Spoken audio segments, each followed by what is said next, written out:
Alright everyone, take a piss, get a snack, become a keyboard warrior for all I care. This is gonna be one of those reviews. I loved Pikmin 2 as a child. Hands down, it was one of my most played games, but the more I played it for this review, the more flaws became apparent to me. I still think it's a good game overall, but it's got its problems and debatably might be the worst in the series. That's a bold statement though, so let me explain myself, as if the video length didn't prove that I was going to explain myself. The first game, Pikmin, was released in 2001 to commercial success and positive reviews. The main problem most reviewers had with the game was the length. Pikmin in itself is less than 6 hours of gameplay, which by today's standards is a pretty weak outing. I reviewed this game as well, and my main issue with it was not only the length, but the glitches I encountered while playing it. In December 2002, about a year after the original release, a sequel was confirmed. People cheered, dogs and cats lived in harmony, Mr. Shovelware went to therapy, and all was well in the world. It was later released as a Wii title under the moniker of the New Play Control series in 2009, in every region besides the US. I remember being so mystified about this as a child. I wanted to play Pikmin 2 on my Wii for the slightly better graphics and the pointer controls, which I prefer. Well, it just so happened that it did come to the US as late as 2012. It came out under the Nintendo Selects line, which doesn't make any sense since it was never even released here on the Wii in the first place. How can it be a Nintendo Selects? It boggles my mind.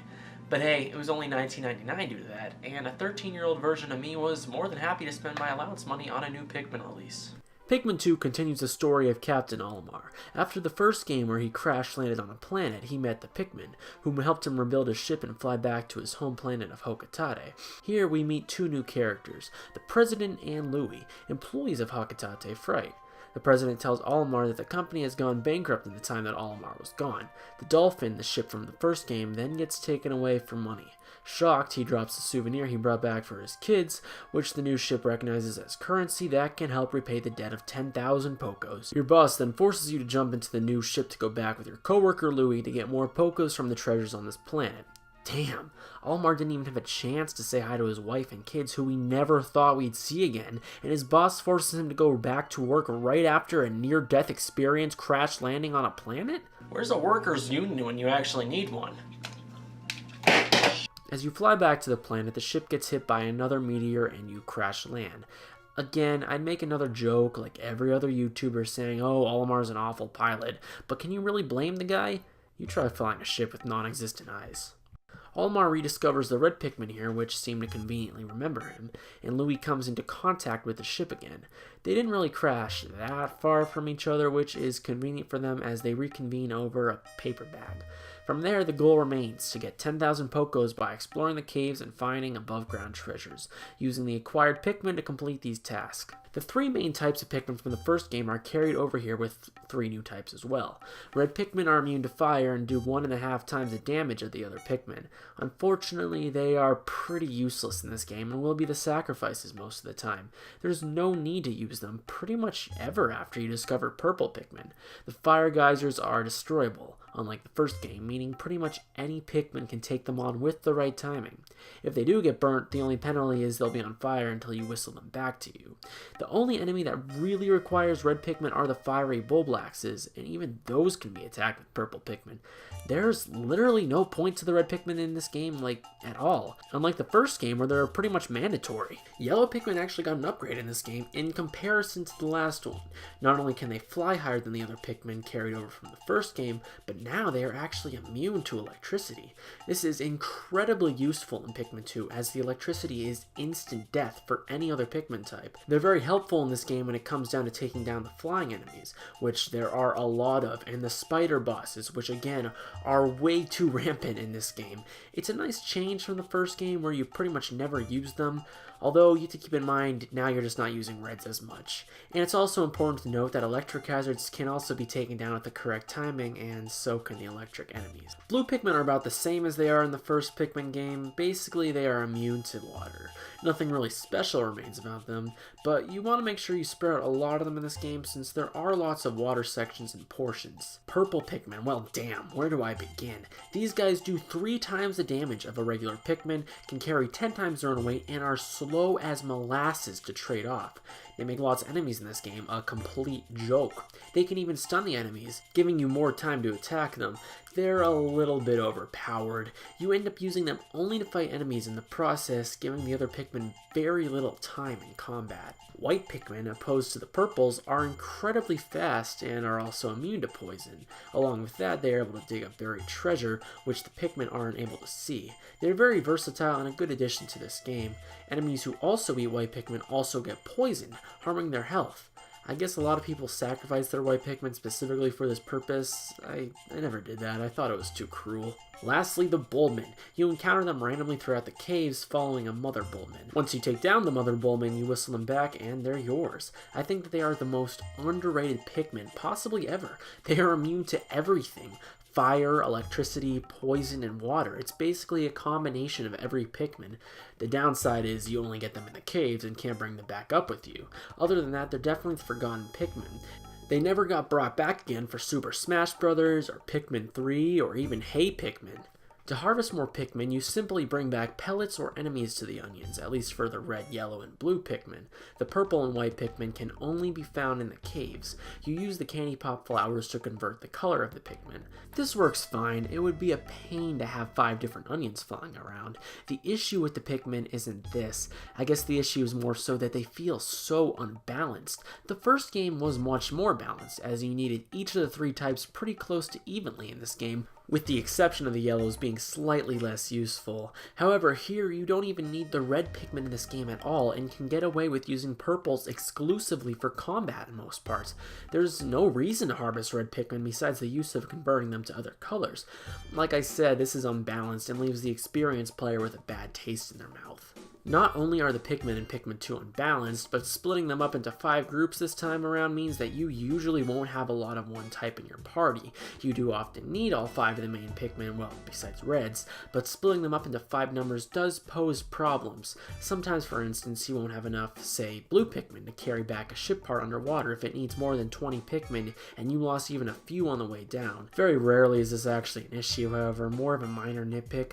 I just think the game would have benefited from having more than 100 Pikmin on the field at once, but hey, limitations of the GameCube and all. The Pikmin are fun creatures though, like I said in the last game. They're cute, have fun animations, and sing along as they walk with you. They're pretty versatile in their design, and solving puzzles of them are usually pretty fun.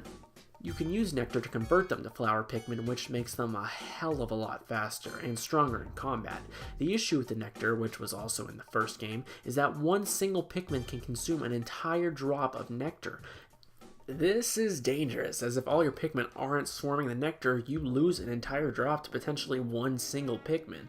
New to Pikmin 2 are the Ultra Spicy and Ultra Bitter sprays. You can collect berries to obtain these sprays. The Ultra Spicy spray pretty much puts your Pikmin on steroids. They work even faster and stronger than the Flower Pikmin. The Ultra Bitter spray can be used to stun enemies in stone, which is incredibly helpful considering how difficult this game can be. If an enemy is in the direct line of you already eating your Pikmin or comes out of nowhere, these are incredibly helpful. You can collect 10 berries from their respective plants to get these sprays, or like any sane planetarian would do, you can simply get the outright potion by destroying eggs or attacking flint beetles. There's even a glitch in this game where you can get 2 potions in one by lining up Olimar and Louie with the potion, and then both the captains go for it at once. This game is pretty brutal, as I talk about later, so I don't feel bad about it. The game controls feel pretty fluent. You use the pointer controls to dictate where your Pikmin are thrown, which is, in my opinion, the definitive way to experience a Pikmin game. The nunchuck obviously moves the captain around, with the C button disbanding the Pikmin. This, like every other reviewer and their mother have stated, doesn't do a great job at disbanding the Pikmin. They always end up going so close together, and it's pretty difficult to pick out the color that you actually want. This is especially an issue in the caves, as the pathways you have are really cramped and don't offer you much room. It doesn't even feel like it was designed for you and your Pikmin to separate most of the time. Pressing down on the D-pad swarms your Pikmin just like it did in the first game. This can be used to attach the Pikmin onto a surrounding enemy, bridge, or object, and is essential if you want to be good or efficient at this game. New to Pikmin 2 is the addition of another playable captain, in this case being Louie, and later playable becomes the president himself. Damn. That's what you call a true citizen. I need a minute. Fake tears. The idea of a second playable captain is to divide and conquer the areas together, which I mean, kind of works. The real issue with the second captain is that there isn't a whole lot you can actually do with them. I see what the game designers were going for and I give them credit for it, but the issue is it's impossible to dictate which each captain does unless you're in control of them. I don't mean to compare it to the sequel, but in Pikmin 3 the captains are able to move on their own to take care of tasks with a group of Pikmin. In this game you aren't really able to do much with the captains unless one is waiting by a group of Pikmin, destroying a wall or building a bridge, or one wants to hang back by base. There are moments where a captain will come in handy, specifically during the boss fights in which two captains are crucial. So I'm not going to say the addition of a second captain was a total waste, as there are still moments where it does come in handy, but for the most part it doesn't add a whole lot to the gameplay. Not to mention the fact that this game is less real-time strategy and more combat driven anyways. You have 13 minutes in each day before you have to go back to the onions and call it quits for the night, as the creatures are far too vicious for you to keep exploring at the nighttime. The caves don't pertain to this time limit, however, and lets time stand completely still. Pikmin 2 and the above ground portions of the game feels like classic Pikmin. However, the only issue with these levels is, well, with the exception of Valley of Repose, they are completely remixed from the first game, meaning that they literally took the levels from Pikmin 1, moved the enemies, changed some aesthetics, and bam, they're quote-unquote new. On one hand, I thought this was kind of cool, as it was a nice throwback to the first game, and I can understand how game development is expensive and that it might have saved them a few pennies just by repurposing the old ones. On the other hand, how lazy can you possibly be? The Perplexing Pool and the Awakening Wood aren't even that aesthetically different enough to distinguish themselves from the first game's Distant Spring and Forest of Hope, respectively. It's disappointing, as we've only had 3 Pikmin games and 2 of them have the same levels. A lot of the enemies from the first game make an appearance here, but oddly they're much easier to beat than in the first game. For example, here's a comparison of me taking out a Wollywog from the first Pikmin game in comparison to the second.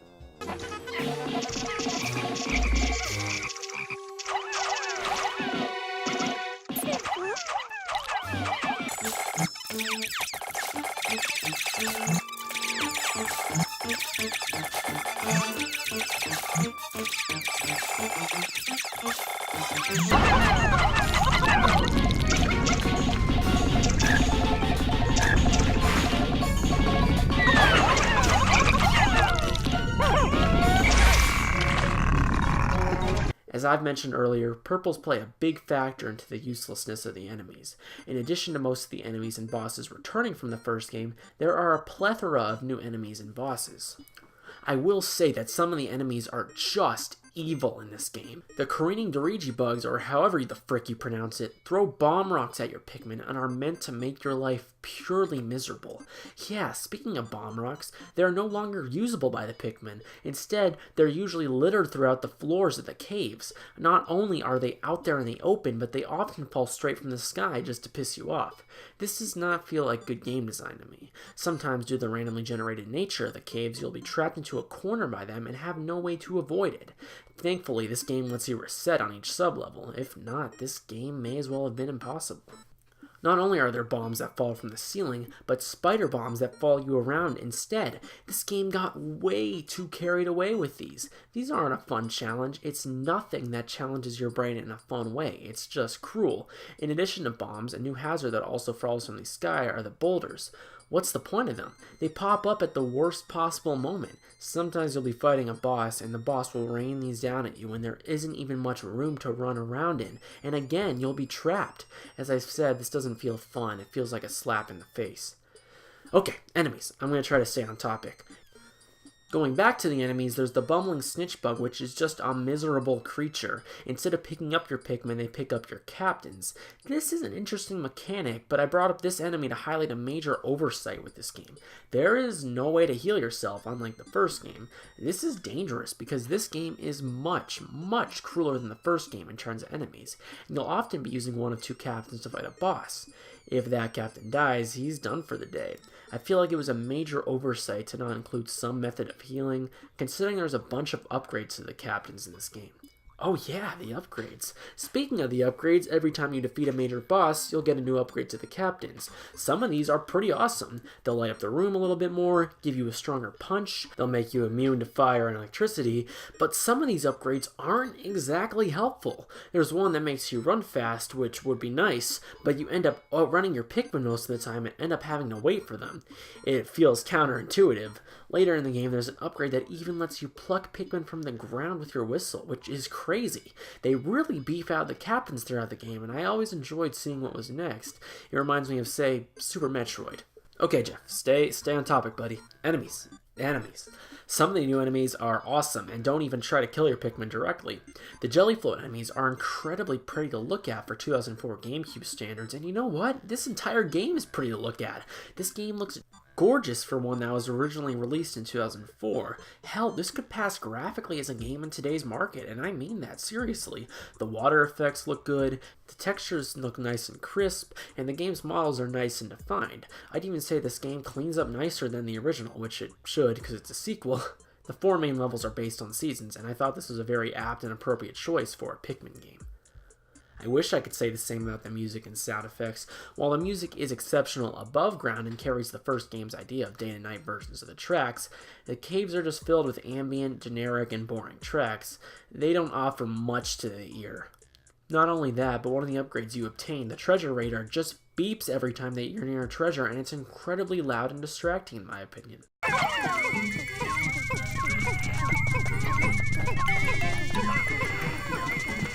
I think that the idea of a treasure radar was a good one, considering that's the whole purpose of the game, but why did it have to be so annoyingly loud?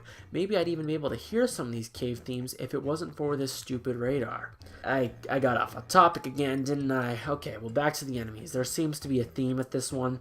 Bulborbs and spiders. This game loves using both of them. I'm surprised there isn't a Bulborb spider enemy. There are a whopping 5 different versions of the Bulborbs in this game, along with Emperor Bulblacks from the first game and a new Empress Bulblacks introduced here.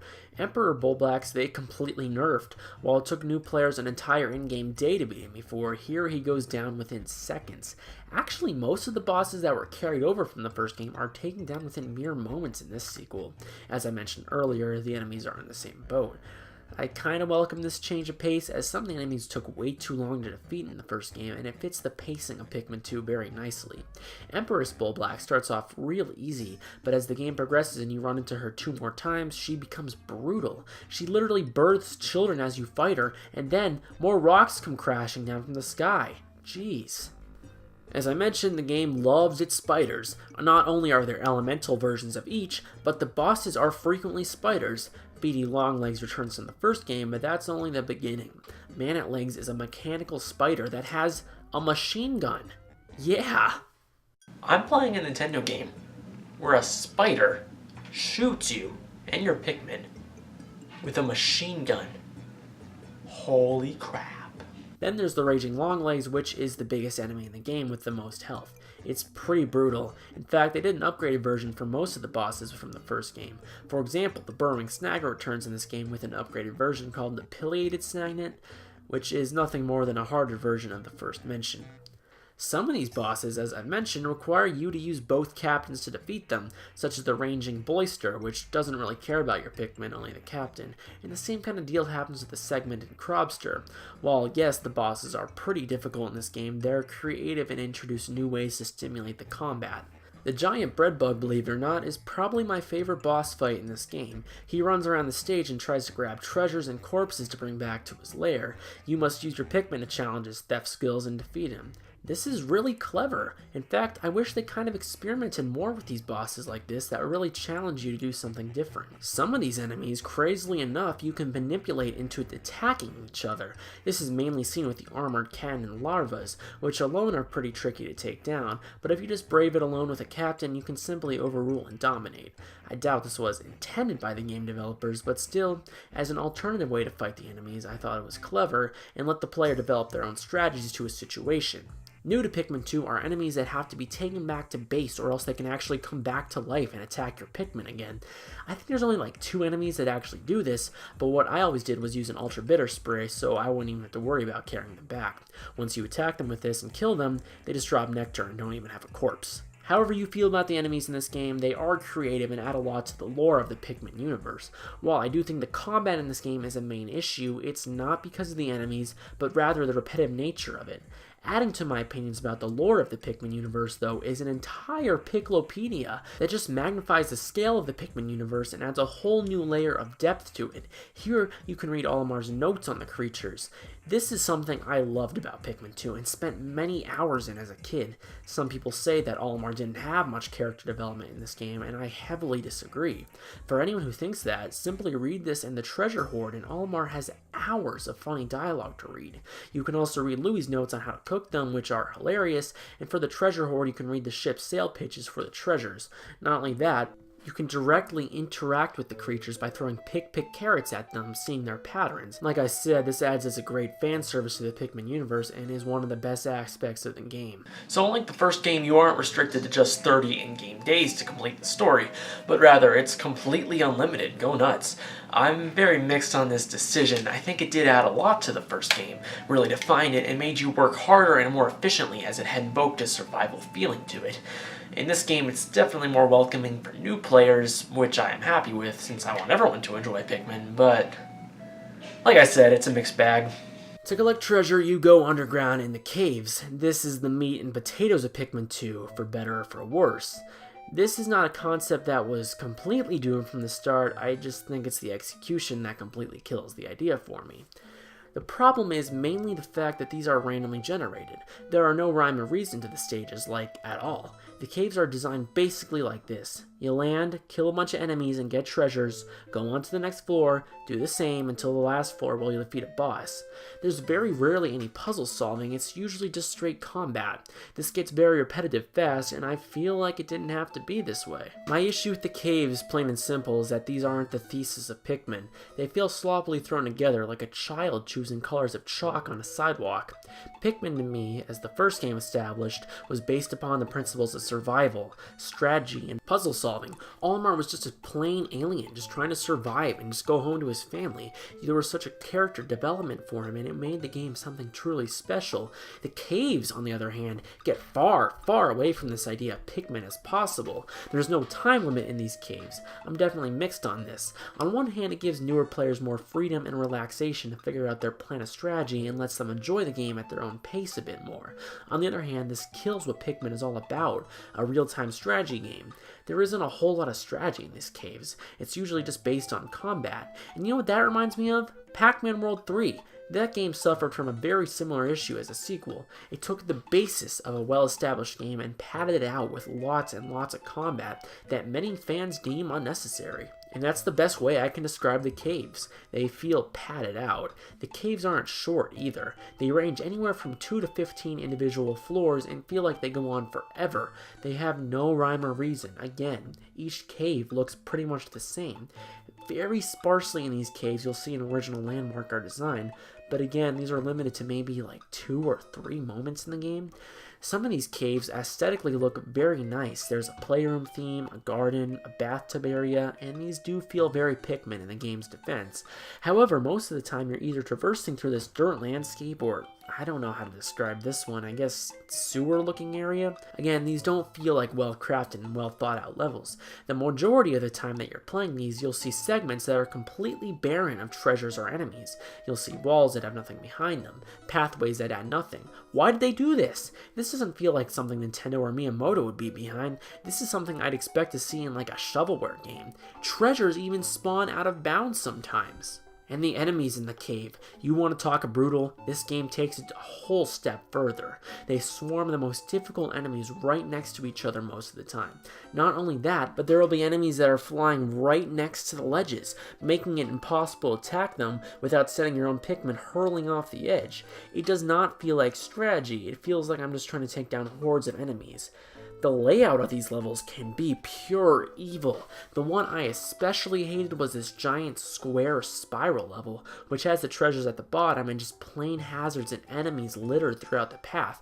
This takes at least 5 to 7 minutes to do, and that's just assuming that you have a good run and a good randomly generated pattern. And this is just one example. There are multiple levels that have this kind of design philosophy behind them. Remember the puzzles in the first Pikmin game? Remember the puzzle where you had to convert the blues to yellows to bring down a ship ship part and vice versa. Remember the puzzle where you need to use all 3 Pikmin types to get a ship part down? Well, in the caves, none of that is here. But imagine if it were like these puzzles. Imagine if each cave was, like, say, 5 floors long, each floor had a puzzle. I'm not saying that there couldn't be any enemies, or have a floor or 2 dedicated to the enemies. This would make the gameplay more stimulating and balanced and wouldn't make it feel like padding. The reason I propose this change in gameplay is to show that I'm not just trying to hate on the game, but instead I'm trying to actually show ways that they could have made this game better. One cave that actually does do something different is the submerged castle. This cave is infamous among many Pikmin 2 players for being incredibly difficult. This is due to the water wraith, which actually follows you around as you're trying to collect treasures. Not only that, but you can only bring blue Pikmin into this level. This is difficult especially because there are fire, poison, and electricity traps scattered throughout it. Thankfully here you run into the Bulbmin who make this level, well, possible. Even without the constant threat of the water wraith, the submerged castle is just plain cruel. There are bomb rocks being thrown at you left and right. Look at this situation. What did the game expect me to do here? I know I already used this footage, but it was such a bad moment of gameplay that I wanted to show it twice. What a cruel punishment for walking down the wrong hallway. This is why these randomly generated levels just don't work. It lends itself to unfair gameplay. And in terms of levels actually trying something new, I mean, that's it. There's no other level that even tries to do something new in any way, shape, or form.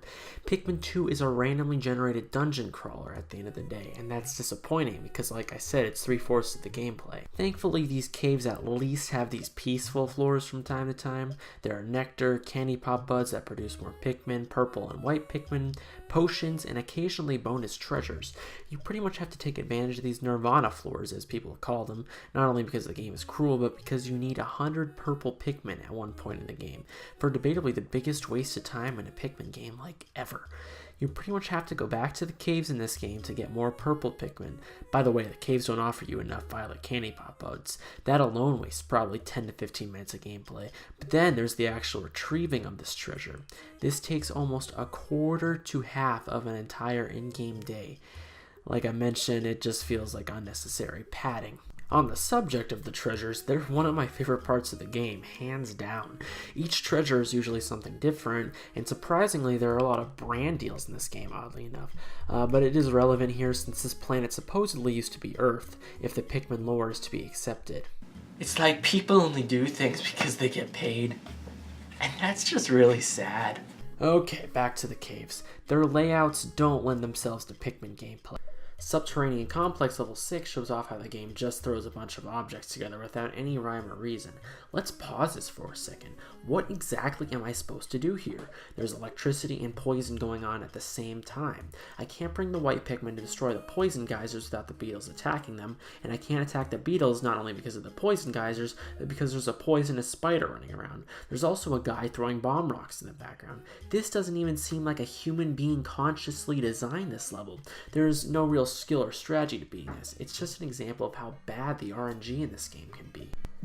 Sublevel 6 of the Cavern of Chaos. What does the game want me to do here? Seriously, how is this good design? There's electricity right by the water. I can't use the yellow Pikmin because the electricity is coming out of the water, and I can't use the blue Pikmin to attack the Wollywog for the exact same reason. Anywhere you look, you're just dead.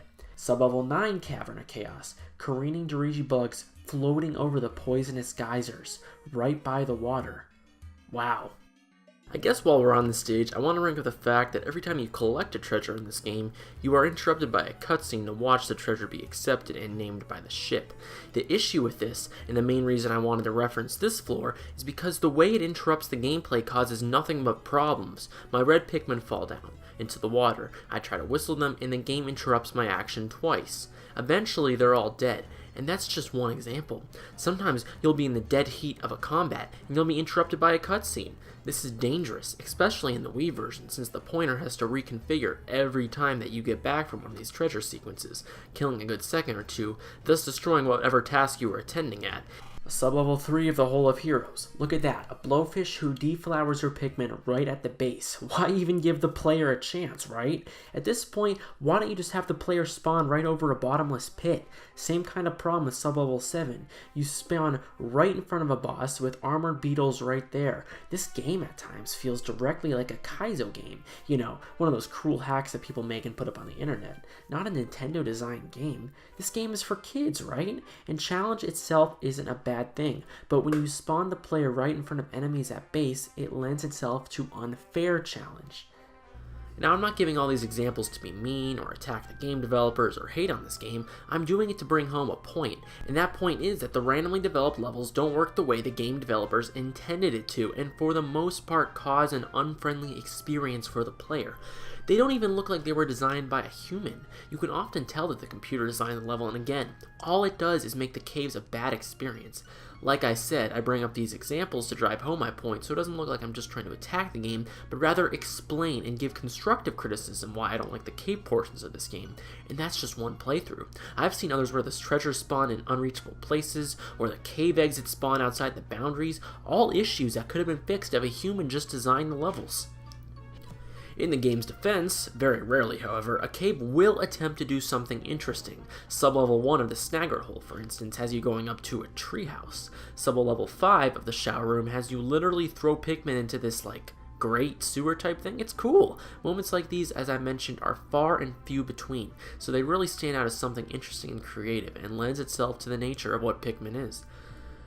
Pikmin 2 is interesting as it contains two endings in the game. The first ending is achieved when you obtain the 10,000 Pokos and fly back to the President on Hockatate. One problem is that you leave behind Louie. This, unfortunately for Louie, is one of my favorite credit sequences in a Nintendo game.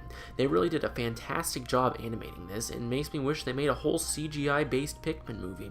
The President, upon arrival, realizes that there is more treasure on the planet you were just at, and takes Louie's place as you fly back to collect more treasure and also find Louie. That's more of an afterthought, but whatever.